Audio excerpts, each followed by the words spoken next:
Fala, sucesso! Estamos aqui no nosso episódio 4, trazendo para você sempre personalidades muito legais, papos muito gostosos e a chance de você participar também através das redes sociais e nos canais tanto da Clube FM quanto da TV Brasília e também do Correio Brasiliense. Hoje vamos falar de um monte de coisas legais, vamos ver fotos incríveis, conhecer um pouco da história do nosso país e também das personalidades políticas que contam a história do nosso país também. Tô tendo a oportunidade de receber aqui grande jornalista, grande fotógrafo, premiado, respeitado, Ricardo Stuckert. E aí, Stuquinha? Ei, fala, sucesso! Fala, sucesso! Bom, primeiro eu queria agradecer, não sei se eu já falei para vocês aqui, é a primeira vez que eu tô tendo a oportunidade de dar uma entrevista para uma rádio da cidade do que eu nasci, Brasília. Sério, nunca tinha dado uma entrevista. Eu acho que para mim é uma honra estar aqui hoje e queria agradecer a Clube FM de estar tendo a oportunidade de falar um pouco do meu trabalho como fotógrafo, com o trabalho agora que eu estou lançando esse livro, e estou aqui à disposição. Caramba, que legal. Pra gente que é um prazer e que bom que a gente vai ter a oportunidade de conhecer um pouco mais a respeito dessa história. 20 anos, é isso? Olha, eu tenho de profissão 33 anos. 33 anos. Você é igual a Maísa, aquela do SBT, começou criancinha, pequenininho, né? Minha família seguramente deve ser uma das maiores famílias de fotógrafos do mundo. São mais de 33 fotógrafos entre vivos e mortos. Caramba. Meu pai chegou aqui em 57. Você imaginar que eu brincava e jogava bola ali na esplanada dos ministérios, né, na frente do Palácio do Planalto, na frente do Congresso, do Supremo. E com 19 anos eu estava trabalhando já nos três poderes ali como fotógrafo do jornal O Globo. Certo. E assim, tem uma curiosidade muito grande. Eu sou um fotógrafo, um fotojornalista de Brasília. Nasci, fui criado aqui. E nunca trabalhei num jornal local. Sempre trabalhei nas sucursais, no Globo, na Veja, na Isto É, na Caras. Então, para mim, é duplamente a satisfação de estar aqui, porque eu sempre tive um sonho de trabalhar no Correio Brasiliense, nos jornais locais, e nunca trabalhei.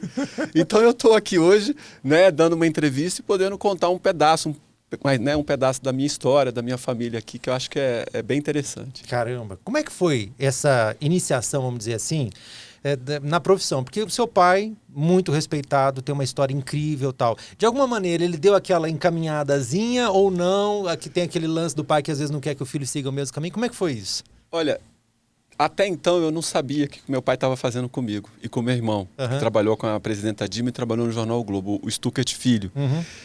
E agora eu tenho 4 filhos. E o meu sonho era ter um filho fotógrafo. Inclusive tem um filho meu que tem meu nome. Mas não teve jeito. Eles falaram, pai, você trabalha muito, eu não quero essa profissão, não. E com meu pai não foi diferente. Ele sempre deixou a gente muito à vontade. A gente faz parte de, famílias de fotógrafos. Não tem como no almoço, no café da manhã, na janta, a gente não falar de fotografia. E de política a gente não fala. Né? A gente fala da profissão. Porque a gente não entra nessa questão muito da política. A gente fala do trabalho. E nos almoços, ali conversando, nos finais de semana, meu pai sempre deixou as máquinas à vontade para quem quisesse trabalhar. E eu sempre tive uma fascinação muito grande pelo laboratório fotográfico. Meu pai montou um laboratório fotográfico dentro de casa e um estúdio. Caramba! E aí ele chegava para mim assim, você pode me ajudar a montar o estúdio assim, assim, assado? Eu montava. Aí de vez em quando ele me ligava e falava assim, você monta o estúdio que eu estou chegando aí, eu preciso daquela luz assim, 5:6, a lente e tal. E eu montava e eu não sabia o que eu estava fazendo. Mas eu sabia que eu tinha que montar como ele me ensinou. Aí um dia ele falou assim, vem no laboratório comigo. Eu me lembro como se fosse hoje. E lá eu vi uma mágica, eu não sabia como é que era. A fotografia nascendo ali na minha frente, naquele quarto escuro. Aquela foto nascendo, eu olhei para o meu pai. Imagina, eu tinha 15, 16 anos de idade. Eu falei, como? Naquela época a gente não tinha internet, a gente não tinha o YouTube para descobrir as coisas assim. Eu falei, como? Ele falou, é assim, a fotografia é uma magia, meu filho. É uma caixinha de surpresa também. Você fotografa e depois você vai ver como é que saiu o resultado. Hoje em dia tem as máquinas digitais, você vê na hora, como o Polaroid era no passado e a gente até usa hoje também. E ali eu me apaixonei. E aí eu comecei como laboratorista. Nos meus horários vagos, à noite eu ia revelar filmes de grandes fotógrafos e fui. Eu acho que quando a gente vem do laboratório, a gente começa ali da base, de ver o material daqueles grandes fotógrafos, a gente começa a aprender. Eu já entrei no Jornal o Globo como laboratorista. E aí, 6 meses depois, eu, muito jovem, sempre cheguei muito cedo no jornal. Imagina, eu chegava no jornal no plantão, 7 horas da manhã de sábado, não tinha nada, só tinha eu e o pessoal ali de apoio. E o telefone toca. Era o diretor do jornal O Globo no Rio. bom dia, quem tá falando? Aqui eu falei, é o Ricardo Stuckert. Quem? O Ricardo Stuckert. Qual é a sua função? Eu falei, sou fotógrafo. Ele falou assim, então você pega a sua máquina, que a ministra Zélia Cardoso de Mello vai dar uma entrevista, já deu a entrevista para mim pelo telefone, e eu preciso que você faça a foto dela, que ela está decolando agora para Paris. Aí eu peguei o táxi, fui lá pro hotel dela, fiz a foto. Naquela época a gente revelava, era cromo, eu fotografei, despachei de avião e deixei um outro filme guardado. Aí cheguei na redação, já eram 8 horas da manhã, não tinha ninguém ainda. Revelei meu filme, vi que eu tinha foto. Aí ligo pro meu chefe, Sérgio Marques. Sérgio, olha, aconteceu isso e isso. Ele falou, muito bem, tô indo para aí. Era o diretor do jornal. Aí era secapa, a primeira entrevista. Minha vida começou assim. Aí daí 3 meses depois eu fui contratado no Jornal Globo. Que bacana. Eu acho que é essa questão de você acreditar e aprender. E meu pai, óbvio, até eu chegar aos 19 anos, ele foi me observando, me dando as dicas e não me soltou, né, digamos assim, no meio do mercado sem experiência, né? Ele foi ali dosando ali. Quando ele viu que poderia deixar solto ali, estava em boas mãos, ele falou, vai. E aí estou aqui, já tem 33 anos de profissão. Enquanto a gente conversa, eu pedi para o pessoal projetar aqui algumas imagens de algumas fotos incríveis que você fez. Você estava contando para a gente a experiência ali, ainda adolescente, tal, vendo a transformação, a magia acontecendo, como você mesmo mencionou. Hoje, para quem assiste a gente nas redes sociais e tem uma outra realidade de como a foto é produzida hoje e tal, né? Talvez não fique tão claro isso. Daqui a pouco a gente chega aqui, mas eu queria voltar para as fotos que mostram a natureza, os povos indígenas, tá? Os povos originários. Isso. Como é que é fotografar pessoas que não convivem com a tecnologia e que a foto ainda é algo assim impressionante? De repente se ver, de ver essa magia, essa emoção que você sentiu. Como é que é isso? Como é que é você explicar para alguém que de repente não teve contato ainda muito com a civilização, um equipamento que vai registrar aquele momento? Olha, a sua pergunta ela é fantástica. O que eu aprendi com esse trabalho dos povos originários com os indígenas? Eu aprendi 3 coisas importantíssimas. Primeiro, escutar mais, porque você aprende muito mais. É uma coisa impressionante. A gente, olha isso. Isso é exatamente o que você acabou de falar. Aqui eles nunca tiveram contato. São os indígenas, são os povos isolados. E o que acontece? Quando você sai da cidade, Brasília, São Paulo, da cidade grande, a gente que vive na cidade... Nessa selva aqui. Selva de pedra, e a gente vai para uma região como essa, primeiro que a gente tem que pedir permissão para a natureza, porque a qualquer momento pode acontecer algo com você, porque você não está acostumado com aquele habitat. Pode dar ruim.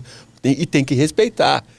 Então, uma maláriazinha, por exemplo. Tudo que você imaginar, desde você não levar, sabe, um cobertor, uma rede, e o mais importante, o que eu aprendi, foi a tua pergunta, ela é assim, muito, muito, muito importante para mim, até para falar. O que eu aprendi? Quando você chega com uma máquina fotográfica, você já quer sair fotografando. Na segunda etnia que eu já estava, o que eu fazia? Eu já não vinha com a máquina pendurada no pescoço, ela estava guardada na bolsa ou no lado do braço.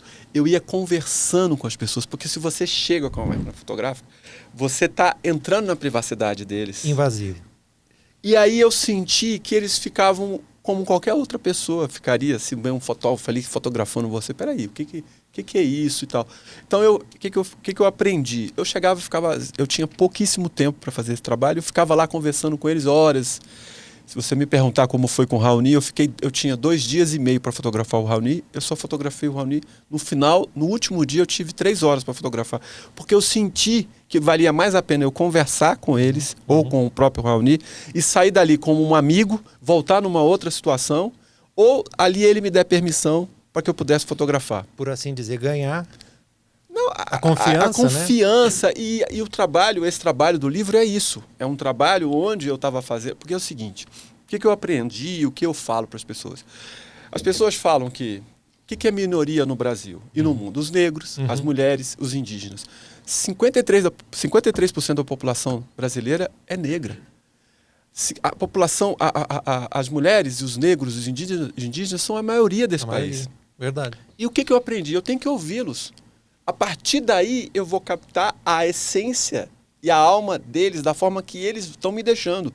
Porque toda vez é isso. As pessoas entram nas terras, vão lá, fazem o que querem. Você sabe a PL 191, o que está acontecendo com a demarcação, a questão dos garimpeiros, madeireiros no Brasil e no mundo. Se você for falar nos Estados Unidos, o que fizeram com os indígenas, eu fui agora no México, imagina, 73% da população é indígena. O país tem 173 museus. A cultura lá é realmente a arte, a cultura. As pessoas olham, né, para essa minoria, olham para essa questão. Se você me perguntar o que seria na pandemia se não tivesse a arte, como é que a gente estaria? O que seria do mundo sem a arte? E a gente juntar arte, cultura, tradição, os povos originários do Brasil, e você colocar isso tudo num livro, e não sendo invasivo, e ouvindo mais eles, para tentar captar, e não entrar na vida deles de uma forma que você vai lá e você sai de lá, e eles vão falar assim, pô, mais um veio aqui e fez o que eles fizeram. Eu queria ser esse -1. Eu queria deixar um legado. Depois você vai me perguntar de uma história que aconteceu comigo na Suíça em relação aos indígenas.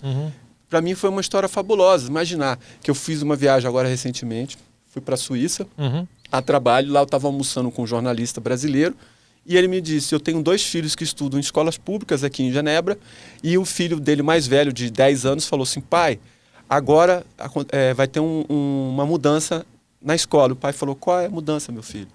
Aí a gente não vai estudar mais sobre o Egito Antigo, a gente vai estudar sobre a Amazônia e sobre os indígenas. Caramba. Então, assim, a preocupação que o mundo tem com o planeta, a gente for ficar aqui, a gente vai ficar uma discussão quase que infinita. O que fizeram, né? Desmataram a metade da Europa toda, Estados, América do Sul, América do Norte quase toda, e o Brasil tem o pulmão aqui, que é a Amazônia. Então, esse assunto dos indígenas, eles são os guardiões da floresta. Não tem como. Isso, quem viaja, quem vai lá para cima, qualquer lugar, você vai ver que eles cuidam. Porque eles precisam cuidar, porque eles vivem da caça, eles vivem da pesca, eles vivem da água que eles bebem, é sobrevivência. A gente vive hoje numa grande aldeia global. O ar que eles respiram é o ar que a gente respira. Se a gente for escovar um dente e deixar a torneira ligada, quando você viaja e você roda um rio como esse aqui no Xingu, que você está vendo aqui na foto, você roda 3 horas de barco, você não pode tomar uma água daquele rio mais. Caramba. Então, assim, é algo que a gente não imagina. Mas a realidade é essa. Se a gente não cuidar do planeta, os seus filhos, os meus filhos, os filhos dos outros, dessa nova geração que está chegando, o que vai ser esse planeta? Não vai ter. A água hoje, em alguns lugares do planeta, ela é mais cara do que 1 litro de gasolina. Caramba. E olha que a gasolina tá cara. Tá cara. Se você for parar para imaginar, olha onde a gente está chegando. Sim. E esse trabalho é um pouco isso. É uma imersão que eu fiz para entender o que estava acontecendo. Mas a gente, na teoria, tudo é muito fácil. E quando a gente viaja, quando a gente convive com eles, a gente aprende, escuta as histórias, assim, algo que não tem preço esse trabalho, né? Eu acho que se eu fosse pagar, eu teria que ficar o resto da minha vida pagando, fotografando e mostrando essa cultura deles. Caramba, que aula. Pra gente é importante ouvir isso. Muito. Porque mostra uma lição que serve para qualquer profissão, né? A importância, você usou o verbo ouvir, mas a gente poderia dizer também, além de ouvir, enxergar, mais do que falar. Mais do que falar. Né? E por enxergar e por ouvir que você conseguiu captar a história, por exemplo, da Penha Góes, aquela índia. Se a gente puder olhar aqui essa foto, que ela foi fotografada muito jovem, não é isso? 17 anos. A Penha, olha como aqui. É exatamente. A Penha... Você estava ouvindo, né? Você estava olhando. Estava ali. Atento. A Penha, eu estava na revista Veja e, por sorte, fizeram um sorteio e eu fui escolhido para fotografar os indígenas lá em São Gabriel da Cachoeira. Saindo de Manaus, no Amazonas, ele fica 3 horas de barco e lá tem a aldeia Yanomami. E eu conheci a índia Penha Góes, uma indígena que vocês estão vendo aí. Penha Góes. Penha Góes. Não é Góes, eu falei errado, é Góes. Não, Penha Góes. Góes, tá. E aí o que aconteceu? Ela tem uns olhos, parece uma onça. Caramba. E eu me impressionei. E a revista Veja publicou uma página dupla dela. E essa foto ficou muito falada, muito conhecida na aldeia, depois na região, e algumas viagens que eu fazia sempre tinha um grafite dela. O que aconteceu? Aí passaram-se 17 anos, eu estava com a minha companheira, a gente não é nada sem as mulheres, e ela, conversando com ela, ela falou assim, por que você não volta e fotografa a Penha? Caramba. Porque eu estava falando, poxa, eu vi uma foto da Penha e tal. Ela falou assim, por que você não volta e fotografa? Eu falei, mas é muito difícil. Como encontrar, né? Como encontrar? A gente ficou 6 meses. Ela conseguiu contactar a Penha. Caramba. 6 meses. Depois de 6 meses, um mês depois eu consegui visitá-la. Cheguei na aldeia, encontrei uma mulher com 6 filhos. Ela ficou viúva, teve 6 filhos, estudou, fez um curso de enfermagem, trabalha na aldeia, na comunidade Nazaré. Ela é enfermeira. Já era, mas não era mais uma jovem, era uma jovem, eu diria para você que é uma jovem experiente. Se você for ver os traços do olhar, o olhar é o mesmo, mas a marca da vida está ali, as marcas estão ali, né, no olhar também. E aí eu saio da aldeia e no caminho, 3 horas no barco, eu falei assim, por que eu não começo a fazer um trabalho autoral, um livro para fotografar 10, 12 etnias? E fiquei com isso na cabeça, não tinha celular, não pegava. Então eu me desconectei do mundo durante 3, 4 horas. Quando o celular pegou, eu liguei para minha companheira, para Cristina. Ela é acriana. Ela falou assim, eu já te mandei para ir já pensando nisso. Se você pensou aí, o problema é seu, mas você já tem uma viagem marcada. Então foi isso. A Penha, tem uma história legal com a Penha, porque eu volto 17 anos depois para fotografá-la. É muito parecido com a história daquela afegã da National Geographic. Sim, eu lembrei. Que foi 17 anos depois. E aí começa a minha história com a Penha, com o Zé Yanomami. E aí vim fazer o livro, onde eu terminei o livro agora esse ano, lancei o livro, já era para ter lançado ano passado, ano retrasado, mas aí veio a pandemia. Povos originários, guerreiros do tempo. Guerreiros do tempo. O tempo, quando eu falo guerreiros do tempo, porque o tempo é deles. Sim. Não tem como. Primeiro que o tempo é deles é a natureza. Tem dia que está chovendo, o avião não sobe, o barco não chega. E eles não vão. Eles falam, olha, fica aí. E é uma festa de cores, né, cara? Não, isso é Caramba, uma riqueza. Né? É água, é o rio Xingu, é a natureza. É o Benhar, esse indígena. Eu dormi na oca dele, fiquei amigo dele. Uma figura de uma pureza. Assim, a gente vive na cidade, a gente, né, pô, a cidade é grande, e a gente uma criança pura, as pessoas não têm maldade. Ele é uma pessoa pura, a terra, que veio à terra e não tem nenhum tipo de maldade, sabe? Uma pessoa que só quer o bem. E eu aprendi tanto com ele, sair para pescar com ele. Eu aprendi, assim, uma pessoa que tem uma fala tranquila, super esclarecida, inteligentíssimo. Teve algum momento, essa pergunta me veio agora, vai sair do script. Teve algum momento que você, ou acredito que vários momentos, você olha e fala assim, caramba, mas como é que eles sabem disso? E aí você chegou à conclusão que certas coisas são comuns da humanidade e outras também que você fala, poxa, olha só que diferença. Tem esses dois lados, esses dois polos? Tem. Porque o que acontece? Acontece televisão e rádio. Nós estamos aqui numa rádio. Qualquer lugar que você vai, o rádio pega. É incrível. Você tá lá, tem um rádiozinho, aí você chega na aldeia, tem um rádio e você fica ali só ouvindo o que eles estão ouvindo, né? Então, assim, é muito interessante. E a televisão... Isso influencia, né, de alguma forma. Muito. E aí chega a notícia, né? Se você imaginar, a gente está falando de... Eu pego um avião, saio de Brasília, vou para Manaus eu pego um outro avião, depois pego um barco, depois eu ando de carro, mais um barco. Estamos falando assim, sei lá, para chegar 10 horas no lugar, 12 horas. E você tem o rádio, tem a TV, então a tecnologia ela é incrível. E os celulares estão chegando. Sim. Né? Mas a TV e o rádio já chegaram. Então a TV tem um horário que pega porque gasta muita bateria. Mas o radinho tá ali, põe para carregar e eles estão ali, pega a sintonia ali, uma rádio que seja. Então assim, chega de alguma forma a informação para eles. Por isso que um programa como esse, onde você faz o jornalismo, onde você dá uma informação segura, séria, que está acontecendo hoje com as fake news, a importância de chegar a isso para eles é muito importante.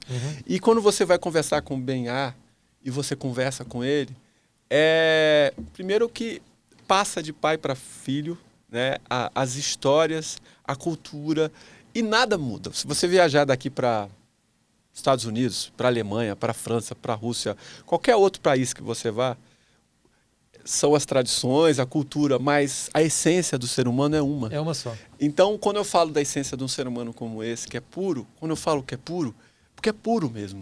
Né? Ele te coloca dentro da casa dele e você se torna um membro da família dele. Então, isso que é muito interessante, né? Você ser recebido, acolhido por uma pessoa que te conheceu naquele dia. Você sabe qual que é a origem da palavra hospitalidade? Bom... Amor Amor a estranhos. Pois é, é o que eles demonstram. É o que eles demonstram. Não te conhece e te convida para ficar em casa. Isso acontecia com os nossos pais que abriam a porta e as pessoas. Hoje em dia as pessoas têm medo de abrir a porta. É o que está acontecendo. Mas vem dessa pureza, né? Vem dessa pureza. Que existia lá atrás. Lá atrás. E quando você vai com o coração de que você também quer fazer uma coisa boa e você conversa, aí ainda fica melhor ainda, porque eu já não entro mais, não sou mais aquela pessoa invasiva que entra com uma máquina fotográfica. Eu entro ouvindo eles. Então eu aprendi isso e eu acabei ficando, com pouco tempo você vai ficando com uma amizade eterna, né? Porque quando você faz uma amizade desse tipo, é para sempre, né? Assim. Eu sempre falo com eles isso. É muito, muito, muito interessante.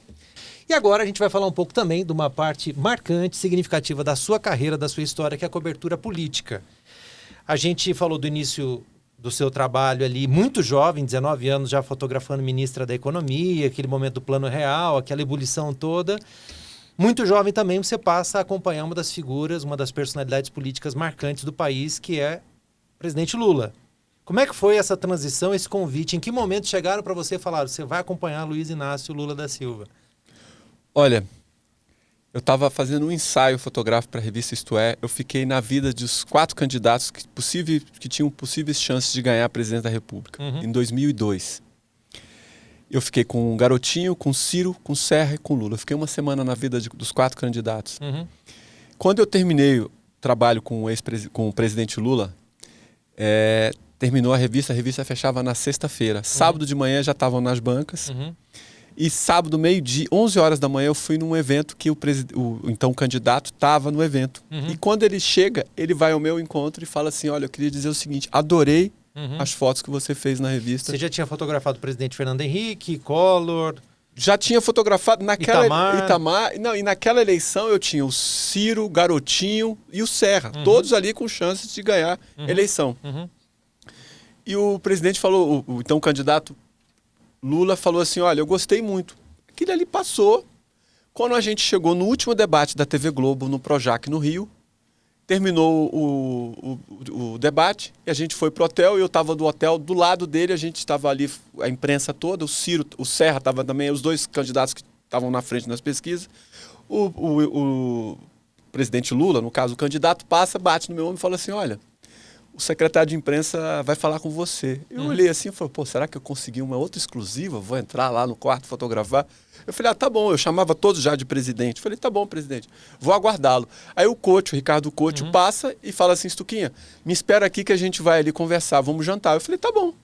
Quando o Couto desce, eu chamei todos os fotógrafos que estavam lá com a gente, que a gente faz cobertura de campanha, acaba ficando amigo de todo mundo. Eu chamei o fotógrafo da Veja, chamei o fotógrafo do Globo. Aí o Couto falou assim, ô Stuquinha, é só eu e você, o jantar. Eu falei, não. Aí ele me pega, me abraça e fala assim, não, eu preciso falar uma coisa reservada com você. Eu falei, Couto, mas eu já chamei os fotógrafos, como é que eu vou? Não tem como. Aí ele falou, putz, grila. Tá bom, aí fomos lá. Aí terminou um pouquinho, ele me chama num canto. Ele falou assim, ó, deixa eu te falar. A gente tem um convite para fazer para você.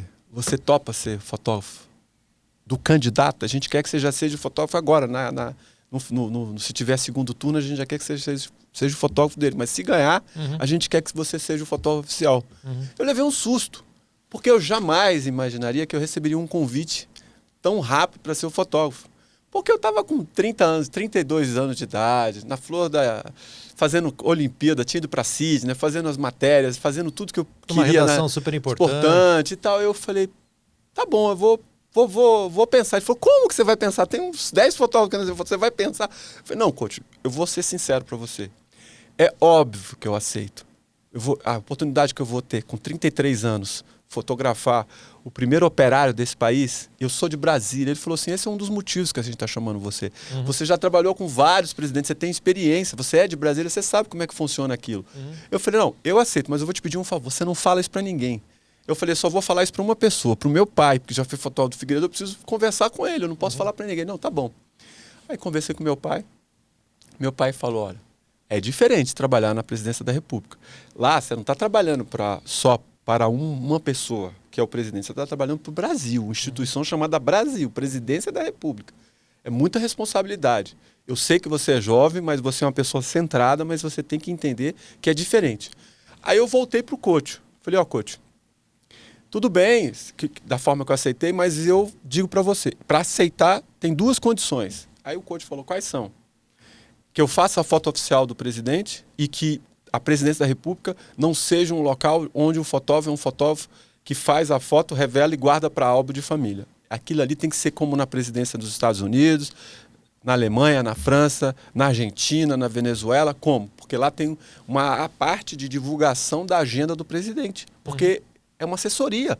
A gente está em 2003, janeiro de 2003, o presidente toma posse. Não dá, o mundo virou assessoria, você tem que divulgar a assessoria. Ele falou, tudo bem. Só que não tinha nada disso na presidente da República. Enfim, eu aceitei. Aí quando chegou, o presidente não ganhou, o Lula não ganhou no primeiro turno, quando chegou no segundo turno, ele me chamou, agora você vai trabalhar. Eu falei, coach, eu não posso sair da revista. Eles acreditaram em mim e eu vou continuar até o dia 30 de dezembro, dia 25 de dezembro, dia 23 e dia 24 eu começo como fotógrafo. Tudo bem, tudo bem. E aqui estou já há 20 anos com o presidente Lula. Caramba, uma vida. Uma vida dedicada a essa pessoa que eu admiro, que eu aprendi muito. E esse meu trabalho com os indígenas é muito baseado, né, nos governos, nos 2 governos que ele fez. Sempre olhando, né, para os mais necessitados, aquelas pessoas que precisam de um apoio, né, de alguma forma, de algum apoio. Então, eu trouxe todo esse meu aprendizado para a fotografia e aprendi muito mais do que eu imaginava com a cultura indígena nesse meu período com eles, né? Papo bom, conversa super especial, muitas perguntas para fazer. Vamos fazer o seguinte, a gente vai encerrar aqui a nossa conversa na TV Brasília. Eu ainda tenho algumas perguntas para fazer para você a respeito de umas fotos que apareceram aqui, como é que foram esses registros. É coisa rápida. Então, se você quiser continuar assistindo a gente, corre lá para o YouTube, digita o nosso Fala Sucesso para você acompanhar, tá certo? Obrigado pela sua audiência e para quem fica aí na TV Brasília, um abração. Valeu! Pedi para o Wesley mostrar aqui para a gente, Wesley, rapidinho, fazer essas perguntas aqui no nosso Fala Sucesso. Bota na tela. A gente percebeu momentos em que fica clara a capacidade que o Lula tem de se comunicar com as pessoas, o eleitorado dele, né? Tem uma foto que apareceu aqui até mais tempo na tela, essa aqui, por exemplo, né? E tem uma outra também, essa, que a gente vê os operários, há quase que uma catarse, né? As pessoas estão quase que hipnotizadas por ele ali, é o eleitorado, tal, etc. Isso, de alguma maneira, te incomoda ou você admira? Que tipo de visão você tem? Porque você está lidando com um público em que você está fotografando também um ídolo para muitas pessoas e que também não é tão admirado por outras. Como é que é registrar isso? Porque tem a questão técnica, a foto, tecnicamente falando, é perfeita. Nós estamos vendo cada rosto aqui, cada expressão e só a silhueta dele. Fazer isso não é fácil. Mas como é que é isso? Porque eu imagino que em algum momento você faça o seu melhor e quem gosta fala, não, mas essa foto não ficou boa.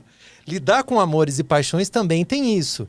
E por outro lado, quem de repente se opõe também se incomoda em algum momento. Como é que é lidar com os 2 polos, já que a gente está num país completamente separado? Bom, vou falar, fala sucesso! Olha só, se você me perguntar, Stuckert, você faz fotografia ou você faz ideologia? Eu vou dizer para você, eu faço fotografia. Muito bem. Mas se as pessoas acreditam nas minhas fotografias como ideológicas, certo, eu estou no lugar certo e estou fazendo a coisa certa. Porque nada mais é do que uma ideologia baseada no meu trabalho, na visão que eu estou tendo de um presidente da República. Certo. Agora, você imaginar, nós estamos no ano de 2022, que existe uma polarização. Como nunca antes, né? Como nunca antes. Que se o vizinho está ouvindo uma música do Lula, o outro está ouvindo a música do opositor e a pessoa não gosta, e se o cara é flamenguista, o outro é botafoguense, as pessoas não gostam, o que acontece? As famílias hoje estão brigando, saindo dos grupos de WhatsApp. Gente, hoje a gente pode brigar por uma questão política. Amanhã os políticos estão amigos. Exato. E as nossas amizades vão acabar por quê? Por causa de uma ideologia. A gente tem que aprender a respeitar. Então, o que eu faço? Brasília sempre teve muito disso, né? De repente ter pessoas diferentes, lugares diferentes, todo mundo convivendo e tal. E hoje em dia é difícil isso, essa polarização. Eu te falo assim com toda sinceridade. Eu acho que o mundo está caminhando para um lado totalmente perigoso. Porque isso não tem volta. A volta, tudo se resolve através da política. Casamento, se você não tiver uma política no seu casamento, o casamento não vai. Uma criação do seu filho não vai. No trabalho é a mesma coisa. Você tem que aprender a conviver. E quando eu faço esse trabalho, onde eu sou um fotógrafo, estou ali, sou um fotojornalista, e estou colocando a minha técnica e estou fotografando. Eu acredito. Agora, se as pessoas não acreditam, eu vou brigar com as pessoas? Pelo contrário, eu vou fazer mais fotos para as pessoas ficarem com mais raiva, porque aí, quem sabe, elas mudam de lado. Falam assim, pô, mas esse cara só mostra essas fotos assim. Isso é verdade? Vai lá ver, é verdade, tá lá, as pessoas estão felizes. Por quê? Porque elas estão prestando atenção nele. Aí você me pergunta, o foco é no presidente Lula ou no povo? Ele é um presidente do povo. Eu tenho que focar no povo, que ele é um governo que ele pensa no povo. O povo votou nele. As pessoas votaram nele. Então, eu tento, através da fotografia, dar essa dimensão para as pessoas entenderem o que ele está fazendo. Mas se as pessoas todas estão felizes ali, isso mostra que ele está conseguindo dialogar de alguma forma, as pessoas estão entendendo o que ele está falando. E eu tento trazer isso para a política, eu tento trazer isso para a fotografia. Porque hoje a gente vive num momento, e nós sempre vivemos num período onde é visceral. O mundo hoje ele é visceral. Tudo hoje, você vai fotografar, vai almoçar, você fotografa seu prato. Sim. Você vai não sei onde, você fotografa. Você vai para um show. Eu estava num show do Lulu Santos, aqui em Brasília. Raramente eu participo de eventos aqui em Brasília, porque eu estou sempre trabalhando.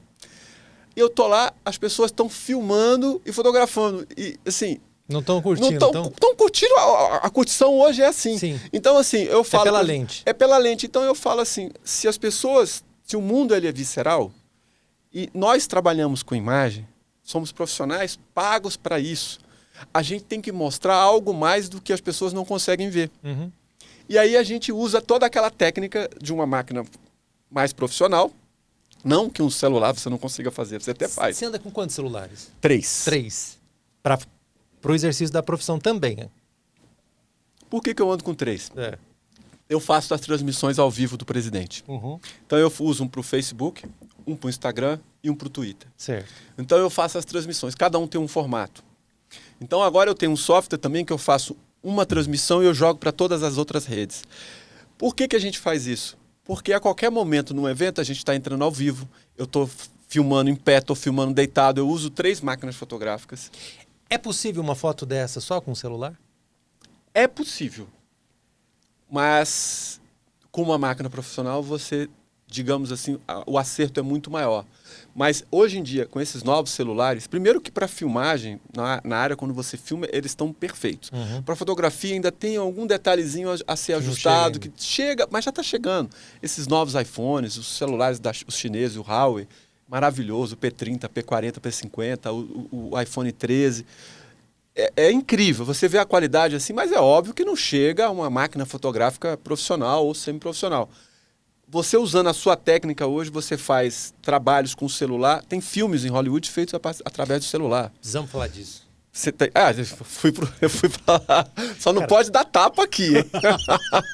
Se eu te perguntar, qual foi o filme que ganhou o Oscar, você não vai saber responder. Ninguém sabe. Você sabe por quê? Porque só fala do tapa. Nem que o Will Smith ganhou o Oscar de melhor ator. Você está entendendo? Então, voltando aqui atrás. Em 2006... eu fotografava e comecei a filmar. Aqui em Brasília, no Palácio do Planalto. Todo mundo falou, Stuquinha, você é doido. Você vai tirar emprego dos companheiros. Eu falei, não vou tirar. Nós estamos em 2020.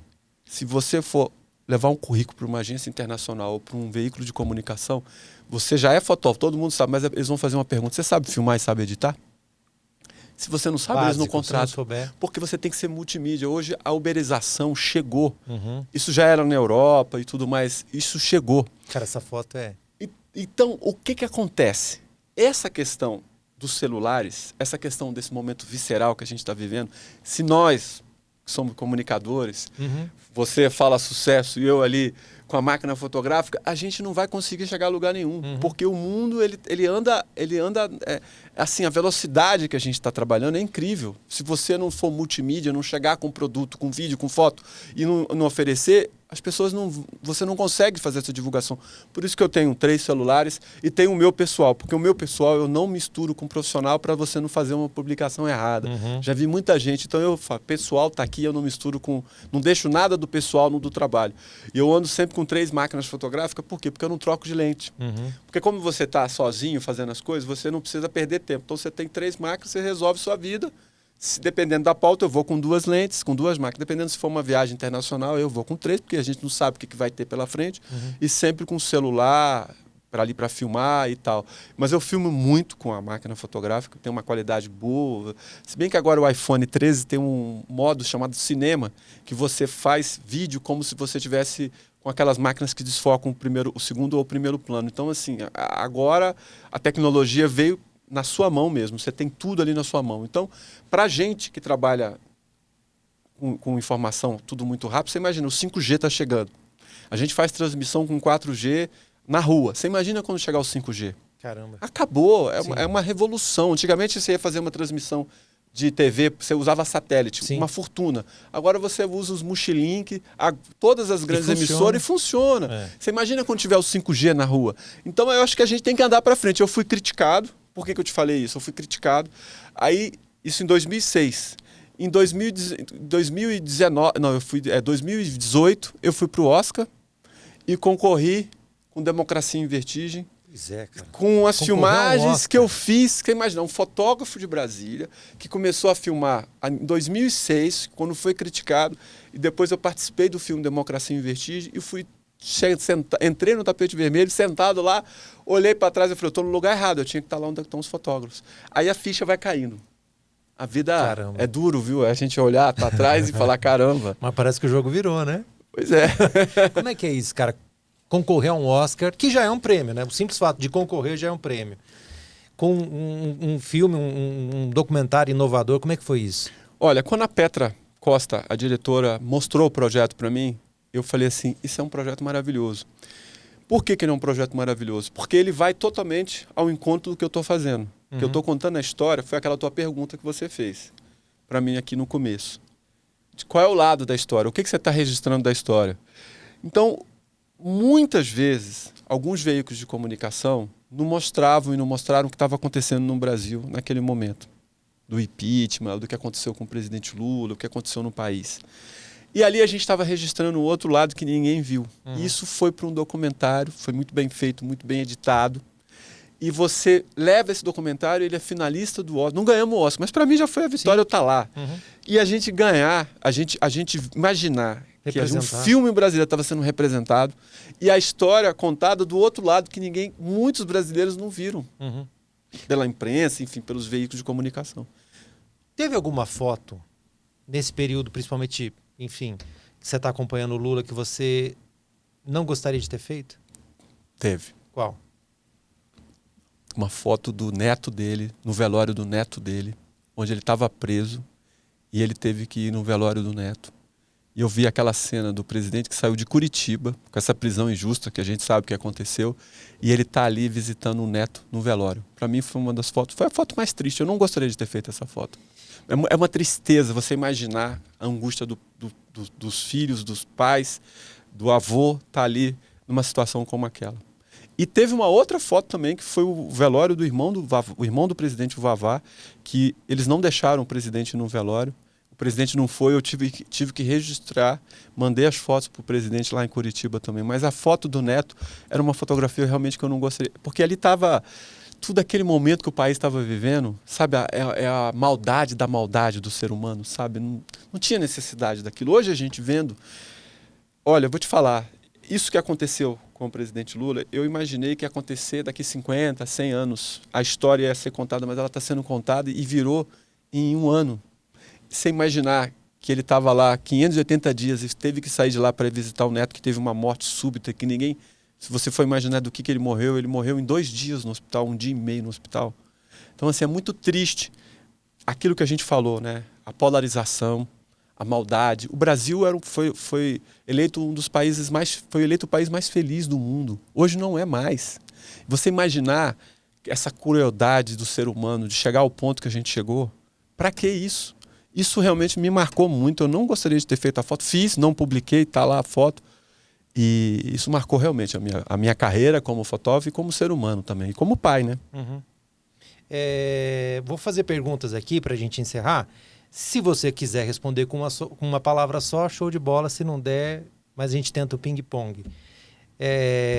No cenário da política, qual foi o maior cacique que você fotografou? Fazendo uma analogia com o teu trabalho também com os povos originários. Com certeza o presidente Lula, não tenho dúvida, é o maior político que o Brasil já teve. Já teve e tem. Quem sabe ele volta agora para a presidência da República. Então, seguramente o maior presidente que eu já fotografei foi o presidente Lula. Se você me perguntar quais outras celebridades, outros políticos, eu diria para você o presidente Obama, o Papa Francisco, o Papa João Paulo II. São pessoas que eu, quando eu fotografei o Mandela, você imagina, eu cheguei perto dessas pessoas e fotografei, eles são diferentes. Ayrton Senna, Pelé. Eu estou te falando de pessoas que realmente, quando eu fotografei, o presidente Lula é assim também. Eles têm uma alma, eles têm uma áurea, assim.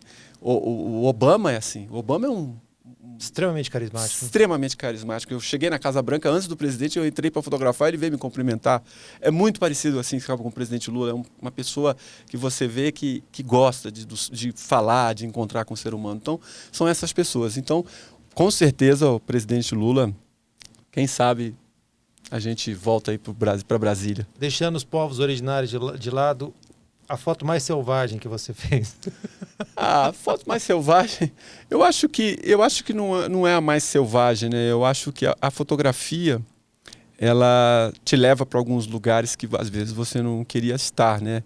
Mas é a profissão, é como médico, você não escolhe, né? Você está ali e o fotojornalista ele é um clínico geral. Você faz esporte, faz política e seguramente essas manifestações que aconteceram aqui em Brasília, aconteceram em São Paulo, eu não gostaria. Eu acho que muito essa polarização, eu vou para a rua, eu vejo as pessoas brigando, juro para você, eu não entendo às vezes por que elas estão com tanto ódio, com tanta raiva. E você vê que essas pessoas elas estão sendo induzidas pelas fake news e são jovens, isso que me preocupa mais. Por isso que eu acho que tem que ter mais informação, as pessoas têm que se informar mais e não passar adiante essas fake news. Então a resposta é manifestação nas ruas. Muito bem. Para a gente encerrar agora, Ricardo Stuckert, para mim, queimação de filme é... Esqueceu o nome do entrevistador. Fala! Tá certo. Obrigado pela sua presença aqui. Muito legal saber um pouco a respeito da tua história. Parabéns.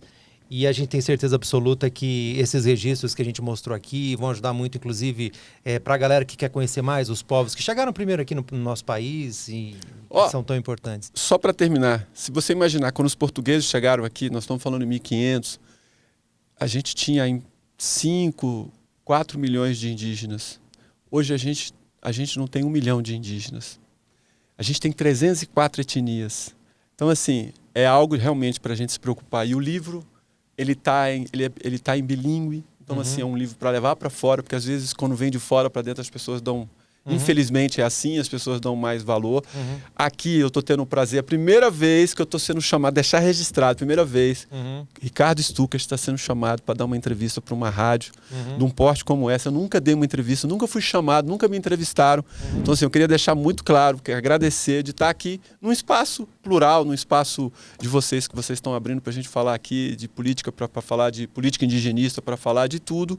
Então eu queria assim te agradecer mesmo de coração de estar aqui, podendo estar falando um pouco do meu trabalho, da minha história, da minha família, da cidade que eu amo, da cidade que eu nasci, a cidade que eu acho... Paris, todo mundo fala que é a cidade de luz, mas a cidade de luz é Brasília. É muita luz, né? É muita luz. Né? Oscar Niemeyer foi muito feliz. É verdade. Com essa história de rede social, tal, às vezes você sai em ambiente, né, fora para tirar uma foto, fazer uma selfie. Que luz linda tem em Brasília, né? Impressionante. Olha, né? Eu falo para você, é uma das luzes mais bonitas. Se bem que a gente está mais perto do céu, mais perto do sol aqui, né? As estrelas aqui estão bem baixinhas aqui. Obrigado pela sua presença. Você está sempre bem na foto. Muito legal te receber aqui. Manda um abraço para a família toda. Vocês moram aí no coração da nossa cidade, tá bom? Muito obrigado a todos aí. Tamo junto, estou aqui à disposição. Agradecer a você que acompanhou o nosso papo. Pode mandar aí a sua pergunta, seu comentário também, sempre muito importante. Continua acompanhando a gente nas redes sociais. Agradecer essa equipe maravilhosa da TV Brasília. Galera sensacional fazendo os registros aqui. Essa turma aí não perde o foco não, viu, Ricardo? Eu já vi aqui, viu? Olha, eu queria estar ali do lado deles, viu? Porque aqui eu fico um pouco nervoso, viu? Essa galera aí, muito bom. Valeu. Parabéns para todos aí. Um abraço.